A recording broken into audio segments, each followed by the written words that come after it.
Hi guys! Welcome back again to my channel. So for today's video, ayan, punta naman tayo ng Antipolo. So ayan na siya. So ayan na yung entrance. So di ako makapag-video habang nagto-travel kasi nga maalog siya. So ayan na lang. So I need to stop para yan makakuha ng konting video.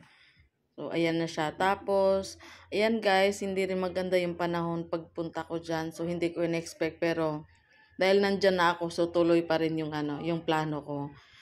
So, napansin ko guys, ayan papunta dyan, medyo makurba. So, challenging sa akin kasi nga, medyo, maulan siya, tapos makurba yung lugar. Tapos, hindi ko pa masyadong familiar. So, ito, pero syempre, kayang-kaya ko yan. So, ayan na siya. Ayan na yung, ayan, papunta na. Bungad pa lang yan siya guys, actually.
Kita ko na mismo yung Antipolo. So, ayan na ako mismo sa Hinulugang Taktak.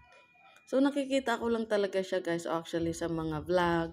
So, ito personal ko nang pinuntahan na curious ako kung anong meron talaga dito. So, first thing you need to do is, ayan, mag-registered kayo. Tapos, ayun, may bayad siya guys, parang 80 pesos something. So, ayan. Tapos, i-instruct na kayo guys kung saang way kayo kailangan munang pumunta. So, ayan, pababa siya. So, ayan. So, dahil maraming mga tao that time guys, kasi nga weekend siya. Tapos, ayan na siya yung pababa. Habang pababa ako guys, ayan, may natatanaw na ako mga grupo. Tapos, ayun, ang lakas ng mga sounds nila guys. So, ayan, napansin ko, ayan, may mga event pala. So, yung area niya guys, ayan, pababa siya ng ilang, hindi ko matansya guys kung ilang stairs ka bago makarating dun sa area talaga ng falls. So, ayan, may mga din, ayan, may mga event na nangyari. So, na-find out ko guys na ayun, parang may reunion silang ginagawa. Ayan, by group sila. Ayan, siguro mga nasa 15 minutes din or 10 less than 15 minutes bago mo marating guys yung areas. Tapos, ayan yung bumungad sa akin guys na sobrang na-amaze ako dahil ayun nga, ang ganda. So, ayan na mismo yung falls mismo. Tapos, ayan. So, kanya-kanyang guys, kanya-kanyang mga picture. So, by group. So, wala akong masyadong nakikitang mga solo. So, mostly guys, by group sila, family, ayun, barkada, ayun, mga couples. Tapos, ayan na mismo guys, yung bagsak na mismo ng water. So, ayun, medyo, siya, hindi malinaw kasi nga siguro na ulan. So, pansin ko din guys, siguro hindi siya advisable para liguan kasi nga hindi naman siya ganun kababa ay kalalim ng tubig. So, maganda lang talaga guys, this mismo yung design nung mismo nung tubig nung bagsak. Tapos ayan, pababa siya. Ayan, malinis naman siya guys. So, ayan. Tapos sa area naman guys, ayun. Pansin ko din may mga nagpi-picnic din sa kabilang side kasi may mga cottage na pwede kayo mag-rent. Di lang sure guys kung magkano. So, yun yung mga family picnic, mga family bonding. So, parang they brought their own food. Ayun, kakain sila dun sa isang tabi. So, ayun guys, na-amaze ako. Tapos, ayun lang, yun lang naman yung main goal ko doon is makita ko personal yung area. Tapos, syempre guys, ayan, take ng picture videos, ayan, para may ma-upload at may content sa aking channel. So, ayan guys, ayan na. So, medyo, guys, nakakahingal paakyat kasi nga medyo mataas-taas talagang hagdan na kailangan mong puntahan. So, sa kabilang side, guys, ayan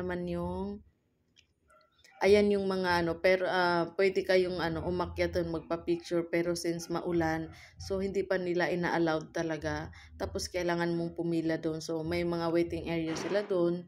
Kung interesado ka na pumunta diyon sa na 'yan. Parang swing na 'yan. So ayan. So actually guys, marami siyang mga spot dito na pwedeng mag-picture, mag-video sa tapos ayan yung spider web na pwede kayong mag-picture. Tapos, ayun nga, wala masyadong mga taong nagpupunta sa ganong spot kasi nga, yung panahon medyo talaga siya, maulan. So, hindi siya safe kung pumunta dyan. So, nasa tuktok na ako guys. So, ayan, kita ko mismo talaga yung falls na ayan na mismo. So, sobrang ganda. So, yun lang naman talaga ang nagpaganda sa kanya, yung bagsak ng tubig. Kasi, yung pinanggalingan niya guys, hindi naman talaga actually malalim. Tapos, ayan, may mga warning signs sila dyan kung saan pwede, kung hindi, ano yung mga pwedeng gawin. So, ayan, may mga caution silang mga na mga nakalagay dyan sa isang tabi. So, ayan. Pag nasa taas ka guys, and kitang-kita mo yung kabuuang view ng area. So, ayun lang, hindi ako masyadong nagstay ng ganung katagal kasi marami pa akong mga kailangan puntahan. So, sa labas guys, ay may makikita kang mga sign kung anong oras nag-open at saka hanggang anong oras sila nagko-close. So, ayan. So, syempre, ang pinaka-highlight dyan at saka pinaka-proof dyan na nandyan kasi syempre yung picture mo na mismo yung may tatak na hinulugang taktak.